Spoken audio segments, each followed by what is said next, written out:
नमस्कार, स्वागत है आपका एबीपी गंगा में। मैं हूं अवधेश। आप देख रहे हैं हमारा खास कार्यक्रम विश्लेषण, जहां होता है हर खबर का सटीक विश्लेषण। और आज विश्लेषण में बात होगी शिवपाल यादव की, जिनकी चुप्पी अखिलेश यादव के एक फोन के बाद टूट गई है, क्योंकि दावा किया जा रहा है कि शिवपाल डिंपल यादव के प्रचार के लिए मान गए हैं और अब पूरा समाजवादी कुनबा एकजुट होने का दावा कर रहा है।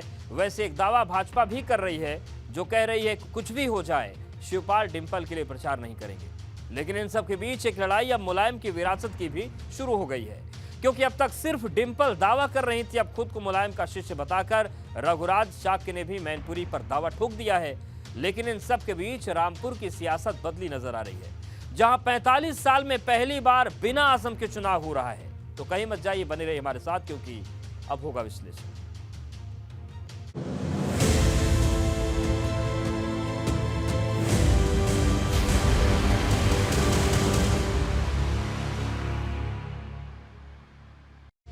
विश्लेषण में सबसे पहले बात मैनपुरी की चुनावी बाजी, प्रचार के लिए चाचा राजी, क्योंकि सबसे अखिलेश ने डिंपल यादव को जब से उम्मीदवार बनाया था, तभी से कहा जा रहा था कि शिवपाल नाराज है, क्योंकि शिवपाल न सिर्फ डिंपल के नामांकन में शामिल हुए, बल्कि डिंपल की दावेदारी पर बोलने से बच रहे थे। लेकिन अब एक फोन कॉल ने चाचा भतीजे के बीच जमी सारी बर्फ को पिघला दिया है। कहा जा रहा है कि शिवपाल ने अपने कार्यकर्ताओं को आदेश दिया है कि वो डिंपल के लिए पूरी ताकत लगा दें।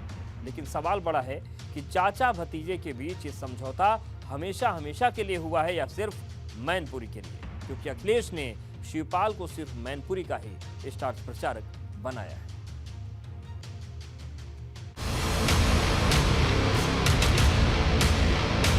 मैनपुरी की चुनावी बाजी, प्रचार के लिए चाचा राजी।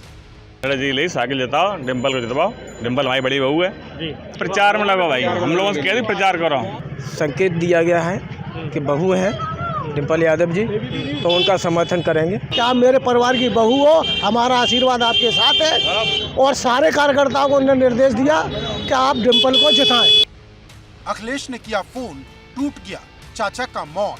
कहीं कोई बात नहीं, सभी लोग साथ हैं। मैंने तो पहले दिन ही कहा था कि पूरा परिवार साथ है, पूरी पार्टी साथ है। शिवपाल के जिस आशीर्वाद का इंतजार पूरा समाजवादी कुनबा पिछले 6 दिन से कर रहा था, आखिरकार वो आशीर्वाद मिल ही गया। और अब शिवपाल ने ऐलान कर दिया है कि मैनपुरी में मुलायम की विरासत को बचाने के लिए न सिर्फ समाजवादी पार्टी के वो साथ है, बल्कि बहू डिंपल के साथ उनका पूरा आशीर्वाद है।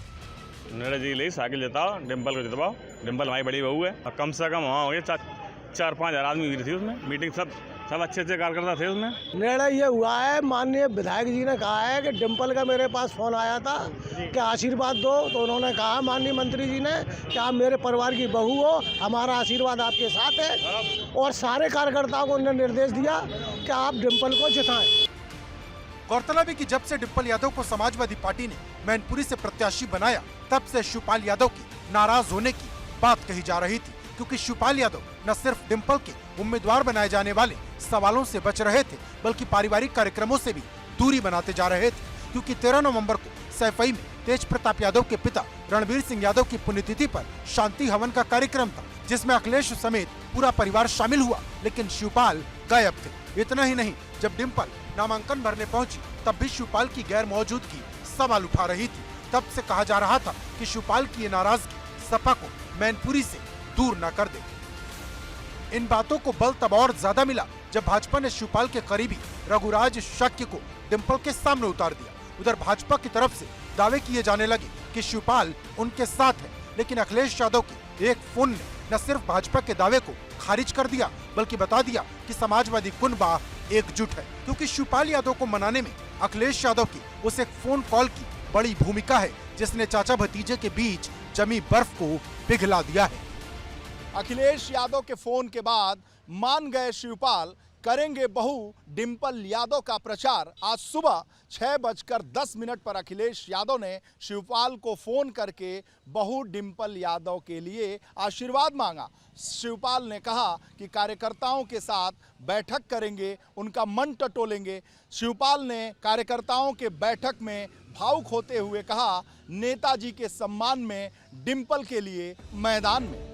वहीं जानकारों की माने तो शिवपाल यादव और अखिलेश यादव के बीच मध्यस्थता कराने में अभय राम यादव की बड़ी भूमिका रही, जो शुरू से ही शिवपाल यादव को साथ लाने का प्रयास कर रहे थे। आपको बता दें कि अभय राम यादव मुलायम सिंह यादव से छोटे और शिवपाल यादव से बड़े हैं। अब समाजवादी पार्टी की तरफ से दावे किए जा रहे हैं कि पूरा परिवार एकजुट है, कहीं कोई विवाद नहीं।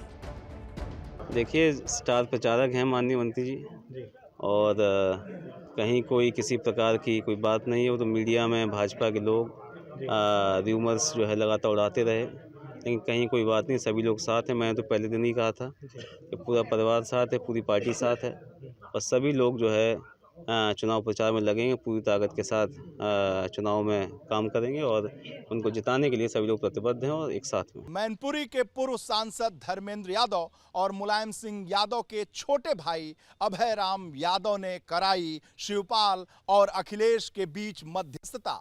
नेताजी की विरासत बचाने के नाम पर मान गए छोटे भाई शिवपाल। दरअसल मैनपुरी की सियासत में शिवपाल यादव एक बड़ा फैक्टर है जिसे न भाजपा खारिज कर सकती है और न ही अखिलेश यादव, क्योंकि 2019 में मुलायम सिंह यादव की जीत में शिवपाल यादव की विधायकी वाली जसवंत नगर सीट बड़ी भूमिका में थी। ऐसे में अखिलेश यादव नहीं चाहते कि वो पुरानी गलती दोहराए, इसीलिए अखिलेश ने पहले दिन से शिवपाल को मनाने की तैयारी शुरू कर दी। शिवपाल को न सिर्फ स्टार प्रचारक बनाया, बल्कि उन्हें साथ लेने के लिए पूरे परिवार को लगा दिया।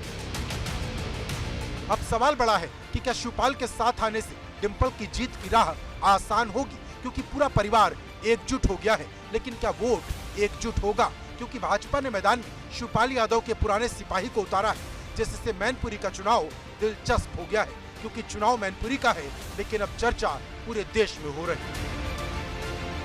मैनपुरी से वीरेश पांडे, एबीपी गंगा।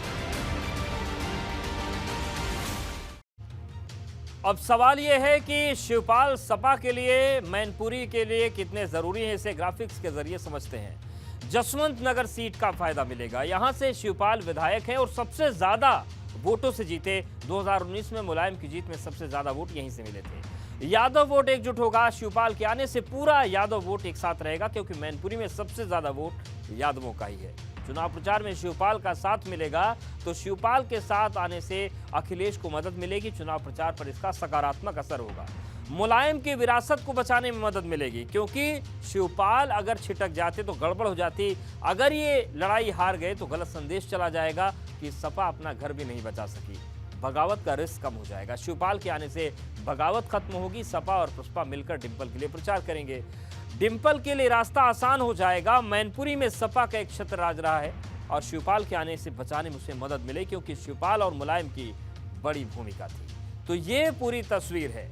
और अब मैनपुरी में किसका राज? मैदान में डिंपल वर्सेस रघुराज, क्योंकि मैनपुरी में लड़ाई विरासत की बताई जा रही है। इसके लिए सपा ने अपनी पूरी ताकत लगा दी है, तो दूसरी तरफ भाजपा ने इस लड़ाई को यादव वर्सेस शाक्य बना दिया है। लेकिन जिन रघुराज शाक्य को मैदान में उतारा गया, वो खुद को मुलायम सिंह यादव का शिष्य बता रहे हैं और कह रहे हैं कि उन्हें न सिर्फ मुलायम सिंह यादव का बल्कि शिवपाल दोनों का आशीर्वाद मिलेगा।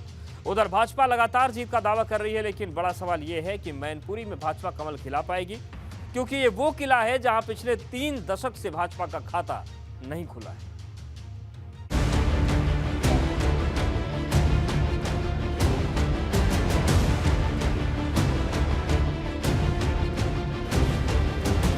मैनपुरी में किसका राज? मैदान में डिंपल वर्सेज रघुराज। मैनपुरी की जनता जिताने का काम कर रही है और भारतीय जनता पार्टी कमल खिलाने का काम कर रही है। गुरु की विरासत पर शिष्य का दावा। मैनपुरी में लाल या भगवा? मुझे आशीर्वाद देने, उनके शिष्य हूँ, वो मुझे आशीर्वाद देने का काम है। मैनपुरी उत्तर प्रदेश की सियासत का सेंटर बन गया है, जहां एक तरफ अपने ससुर की विरासत को बचाने के लिए डिंपल यादव मैदान में है, तो दूसरी तरफ भाजपा ने सपा के पुराने सिपाही रघुराज शाक्य को उतारा है, जो न सिर्फ खुद को मुलायम का शिष्य बता रहे हैं, बल्कि उनकी विरासत में अपना हिस्सा मांग रहे हैं। जिसकी एक बड़ी तस्वीर बुधवार को उस वक्त आई जब नामांकन से पहले रघुराज शाक्य मैनपुरी के शीतला माता के मंदिर में दर्शन करने पहुंचे, लेकिन वो मुलायम सिंह यादव की अंत्येष्टि स्थल पर माथा टेकना नहीं भूले। रघुराज शाक्य का दावा है कि उन्हें न सिर्फ मुलायम का आशीर्वाद बल्कि शिवपाल यादव का भी पूरा साथ मिलेगा। राजनीतिक गुरु के समाधि पर भी आपने पुष्पार्चन किया है? मत्था टेका उन पर, उनसे भी आशीर्वाद लिया है। उनसे भी आशीर्वाद लिया। वो तो अब पंचतत्व में विलीन हो चुके हैं, वो आपको आशीर्वाद देंगे डिम्पल जी? भगवान सबको आशीर्वाद देता है। मुलायम सिंह यादव मुझे आशीर्वाद देने, उनके शिष्य हूँ, वो मुझे आशीर्वाद देने का काम करेंगे, तभी तो उन्होंने बुला लिया। गुरु तो हमेशा आशीर्वाद देता है, क्योंकि गुरु चाहता हमारा शिष्य आगे बढ़े। रघुराज शाक्य को मैदान में उतारकर भाजपा ने यादव वर्सेस शाक्य का दांव चला है, क्योंकि मैनपुरी में यादव के बाद सबसे ज्यादा वोट शाक्यों के ही हैं। इसे इस बात से भी समझ सकते हैं कि मैनपुरी में कुल वोटरों की संख्या 17,50,000 है, जिसमें 4,25,000 यादव हैं, 3,25,000 शाक्य हैं, 2,50,000 ठाकुर हैं, 1,25,000 ब्राह्मण हैं, 1,50,000 के करीब दलित हैं, 1,00,000 लोधी हैं, 70,000 के करीब वैश्य हैं और 45,000 के करीब मुस्लिम वोटर हैं। भाजपा को भरोसा है कि इस बार कमल खिलाकर मैनपुरी में अपना सूखा हमेशा हमेशा के लिए खत्म कर देगी।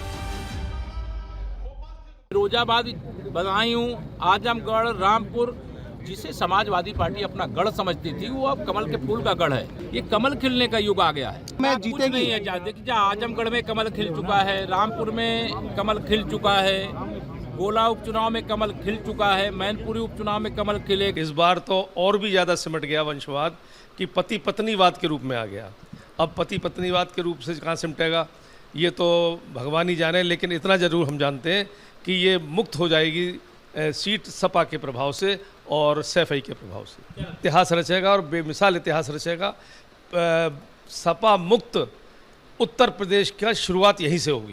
बीजेपी ने पूरी तरह से ताना बाना बुन दिया है। मैनपुरी लोकसभा उपचुनाव समाजवादी पार्टी के लिए जीतना इतना आसान नहीं है।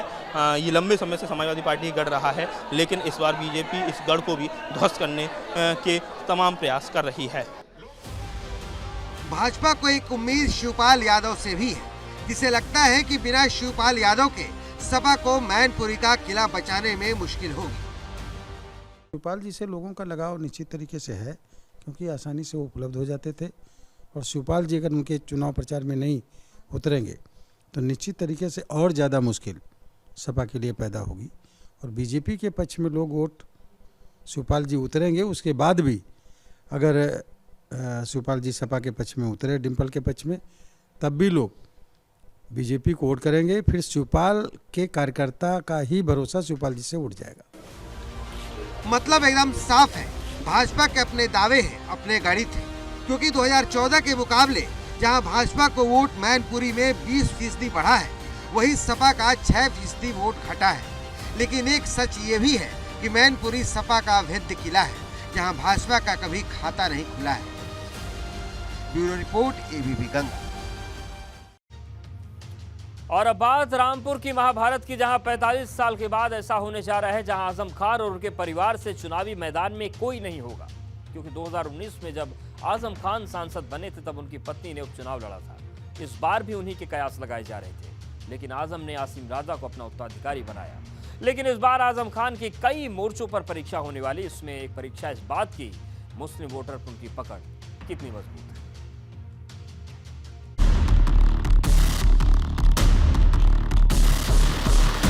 रामपुर में बिना आजम के होगी महाभारत, क्या भाजपा को मिलेगी राहत? आजम के सामने आकाश की चुनौती, रामपुर में भीषण भिड़ंत होगी। ये 45 साल में पहली बार है जब रामपुर की सीट दांव पर लगी है, लेकिन मैदान में आजम खान और उनके परिवार से कोई नहीं है, क्योंकि इस सीट पर 1977 से लेकर 2022 तक 12 विधानसभा चुनाव आजम खान ने लड़े, जिसमें से 10 बार उनको जीत मिली तो 2 बार हार का सामना भी करना पड़ा। 2019 में आजम खान के सांसद बनने के बाद हुए उपचुनाव में उनकी पत्नी तजीन फातिमा ने चुनाव लड़ा था। ऐसे में कयास लगाए जा रहे थे कि फिर एक बार आजम के सीट पर उनकी पत्नी तजीन फातिमा चुनाव लड़ सकती हैं। लेकिन आजम खान ने अपनी सीट के लिए आसिम राजा को चुना, जो इससे पहले इसी साल रामपुर से लोकसभा का उपचुनाव हार चुके हैं। रामपुर में पिछले 45 साल में पहली बार ऐसा होगा जब आजम खान या उनके परिवार से चुनावी मैदान में कोई नहीं होगा। इस बार समाजवादी पार्टी ने चुनावी मैदान में आसिम राजा को अपना प्रत्याशी बनाया है। ये सीट आजम खान की परंपरागत सीट कहलाती थी और 10 बार आजम खान इस सीट से विधायक चुने गए थे। आसिम राजा वही हैं जो पिछले लोकसभा उपचुनाव में भारतीय जनता पार्टी से हार गए थे। एक बार फिर समाजवादी पार्टी ने उसी आसिम राजा को चुनावी मैदान में उतार दिया है। वहीं भारतीय जनता पार्टी ने आकाश सक्सेना को अपना प्रत्याशी बनाया है। भाजपा ने रामपुर में आजम को चुनौती देने के लिए आकाश सक्सेना को उतारा है, जो आजम और उनके परिवार के खिलाफ दर्ज 43 मुकदमों में सीधे पक्षकार हैं। उनकी आजम परिवार से लड़ाई 2018 में अब्दुल्ला के फर्जी बर्थ सर्टिफिकेट के मामले में शुरू हुई थी, जो आजम की विधानसभा सदस्यता जाने तक जारी है। मतलब एकदम साफ है कि रामपुर में आजम की एक साथ कई परीक्षा होने वाली है। पहली परीक्षा इस बात की कि मुस्लिम वोटर पर उनकी पकड़ कितनी मजबूत है, क्योंकि रामपुर में 60% वोट मुस्लिमों का है, जबकि 40% वोट हिंदुओं का है। अगर वाकई आजम की पकड़ मुस्लिम वोटर पर है तो आसिम राजा को जीतने में कोई मुश्किल नहीं आएगी। लेकिन अगर भाजपा ने कमल खिला दिया तो साफ हो जाएगा कि मुस्लिमों के दिल में भाजपा के लिए जगह है। वैसे भी भाजपा लगातार न सिर्फ पसमानदा काट खेल रही है, बल्कि मुस्लिमों को अपने साथ बता रही है। ये पार्टी का बहुत बहुत आभार। दूसरा, इस बार रामपुर में हम एक मिसाल को पैदा करेंगे। हिंदू मुस्लिम एकता के नारे के साथ यहाँ से चुनाव जीतकर देश में एक नई मिसाल पैदा करेंगे। ये आजम चैप्टर अब क्लोज हो चुका है। रामपुर में अब सिर्फ विकास की बात होगी, विकास की बात होगी और सिर्फ विकास की बात होगी। जैसे जैसे वक्त बीत रहा है, रामपुर का चुनावी घमासान तेज हो रहा है, क्योंकि आसिम राजा और आकाश सक्सेना ने नामांकन पत्र खरीद लिया है और अब गुरुवार का दिन सबसे अहम माना जा रहा है, जब सपा प्रत्याशी आसिम राजा और भाजपा के प्रत्याशी आकाश सक्सेना अपना नामांकन भरेंगे। मतलब एकदम साफ है, मैनपुरी के बाद रामपुर वो दूसरा किला है जो सूबे की सियासत का पारा चढ़ा रहा है। रामपुर से उबैदुर रहमान, एबीपी गंगा। और अब खतौली के दंगल की बात करते हैं, जिसे जीतने के लिए जयंत चौधरी ने चक्रव्यूह की रचना कर दी है और अपने सभी विधायकों को मैदान में उतार दिया है। खतौली का ये चुनाव पश्चिम के भविष्य का चुनाव है, जिससे आगे की दिशा तय होगी। यही वजह है कि इस बार भाजपा और रालोद में कांटे की टक्कर नजर आ रही है।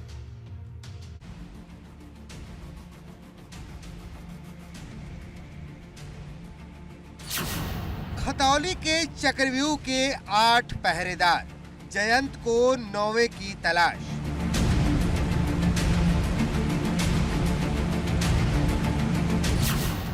मदन भैया का बाहुबली दाव, पश्चिम में मजबूत होंगे पांव। खतौली के दंगल में भाजपा की साख दाव पर लगी है, क्योंकि जिस सीट को भाजपा ने 8 महीने पहले आसानी से जीत लिया था, अब उस सीट पर जयंत चौधरी ने चक्रव्यूह रच दिया है और भाजपा को हराने के लिए अपने सभी 8 विधायकों को उतार दिया है। इस टाइम माहौल है और हम खतौली में अपना झंडा गाड़ेंगे और 5 दिसंबर को, जब 8 दिसंबर को रिजल्ट आएगा, तब पूछना हमारा उम्मीदवार कम से कम 25-30 हज़ार से जीत का आएगा। झूठ बातें करते हैं, धरातल पे कुछ नहीं है। नौजवान परेशान है, किसान परेशान है, गरीब परेशान है और हमें पूरी उम्मीद है कि बड़ी कामयाबी जो है खतौली से हमारे कैंडिडेट जो है मदन भैया जी की होगी। केवल जोड़ने का, आपसे प्यार का, विकास का, तरक्की का, इस मुद्दों को लेके हमारे प्रत्याशी जो हैं जनता के बीच जाएंगे और आपके चैनल के माध्यम से बताना चाहते हैं कि ऐतिहासिक जीत आने वाली 8 तारीख को परिणाम के रूप में आपको देखने को मिलेगी। बहुत अच्छा। हालांकि चुनावी बाजी से पहले सपा रालोद गठबंधन को एक झटका उस वक्त लगा जब रालोद के अभिषेक चौधरी ने भाजपा का दामन थाम लिया, क्योंकि रालोद का एक धड़ा लगातार मदन भैया को बाहरी बता रहा है। इसी धड़े का एक सिपाही अब भाजपा के साथ चला गया है। खतौली विधानसभा उपचुनाव के नतीजे क्या होंगे ये तो आने वाला वक्त तय करेगा, लेकिन चुनाव से पहले ही बीजेपी ने राष्ट्रीय लोकदल को बड़ा झटका दे दिया है। कभी राष्ट्रीय लोकदल के प्रवक्ता रहे और खतौली विधानसभा सीट से प्रबल दावेदार माने जा रहे अभिषेक चौधरी गुर्जर ने राष्ट्रीय लोकदल से टिकट न मिलने पर बगावत कर दी और इस बगावत के बाद बीजेपी ने अभिषेक को अपने पाले में लाकर खड़ा कर दिया। अब देखना यह होगा कि कभी खतौली में फूल के सामने कांटे बिछाने वाले अभिषेक फूल की जीत में कितना मददगार साबित हो पाएंगे। उधर मदन भैया जोर शोर से चुनावी प्रचार में लगे हैं, लेकिन नामांकन के वक्त उनका अंदाज बदला हुआ था। न ढोल नगाड़े थे, न लाव लश्कर, न गाड़ियों का बड़ा काफिला था। सब कुछ सादगी से हुआ। खतौली विधानसभा उपचुनाव में राष्ट्रीय लोकदल प्रत्याशी मदन भैया ने बेहद सादगी से अपना नामांकन दाखिल किया। हालांकि चर्चा ये थी कि ढोल नगाड़ों और लाव लश्कर के साथ साथ बड़े काफिले के साथ वो अपना नामांकन दाखिल करेंगे, लेकिन वो बेहद सादगी से अपना नामांकन दाखिल करने पहुंच गए। लेकिन उसके बाद जब पार्टी कार्यालय पर पहुंचे तो वह साफ हो गया कि मदन भैया खतौली उपचुनाव के लिए धुआंधार प्रचार करेंगे। मदन भैया के कंधे पर एक बड़ी जिम्मेदारी ये है कि पिछली 2 बार से लगातार पार्टी को मिल रही हार को उन्हें जीत में बदलना है। मदन भैया का मुकाबला भाजपा की राजकुमारी सैनी से है, जो विक्रम सैनी की पत्नी है। मतलब एकदम साफ है, खतौली में सबके अपने दावे हैं, लेकिन जीतेगा वही जिसको जनता का आशीर्वाद मिलेगा, क्योंकि लोकतंत्र में जनता ही सबसे बड़ी मालिक है। खतौली से सनु शर्मा, एबीपी गंगा।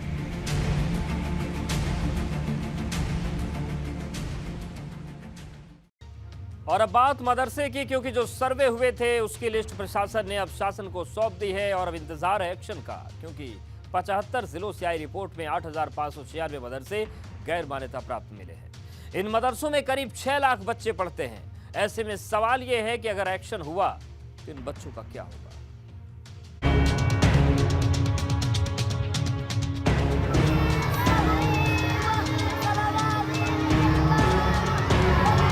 सर्वे की फाइनल रिपोर्ट, गैर मान्यता प्राप्त मदरसे डिकोड।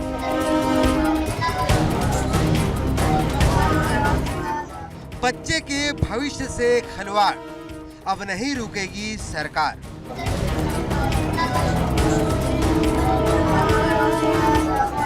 उत्तर प्रदेश में गैर मान्यता प्राप्त मदरसों की लिस्ट यूपी के सभी 75 जिलों के जिलाधिकारियों ने सरकार को सौंप दिए हैं। इस लिस्ट में हर जिले मदरसों का बही खाता है और अब सवाल बड़ा है कि सरकार गैर मान्यता प्राप्त मदरसों पर कोई कड़ा एक्शन लेगी, क्योंकि 75 जिलों से आई रिपोर्ट में 8,596 मदरसे गैर मान्यता प्राप्त मिले हैं। देश भर में चल रहा मदरसों के सर्वे का काम पूरा हो गया है और इससे जुड़ी हुई रिपोर्ट भी शासन को भेजी जा चुकी है।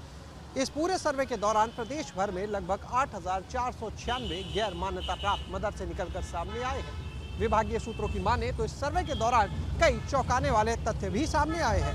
अब इस सभी जिलों से आई हुई रिपोर्ट को लेकर अल्पसंख्यक कल्याण विभाग एक समीक्षा बैठक करेगा। इस सबसे जुड़ी हुई जो रिपोर्ट है वो मुख्यमंत्री के संज्ञान में भी लाई जाएगी और उसके बाद ये फैसला होगा कि जो गैर मान्यता प्राप्त मदरसे निकलकर सामने आए हैं उनको लेकर आगे किस तरह से काम किया जाए, किस तरह की योजना बनाई जाए।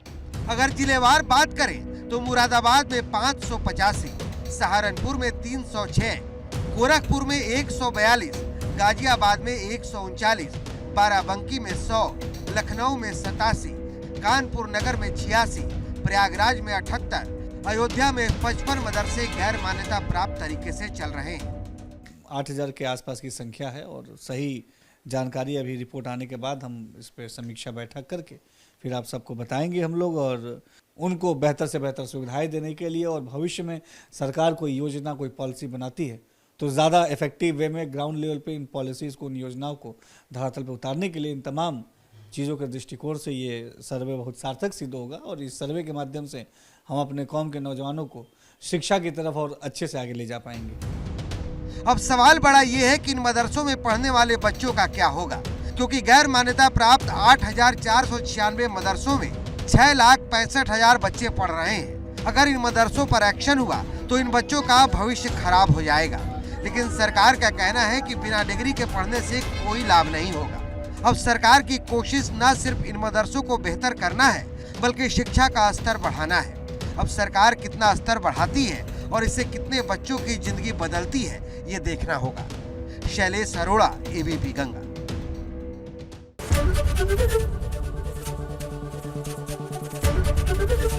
एबीपी गंगा, खबर आपकी, जुबान आपकी।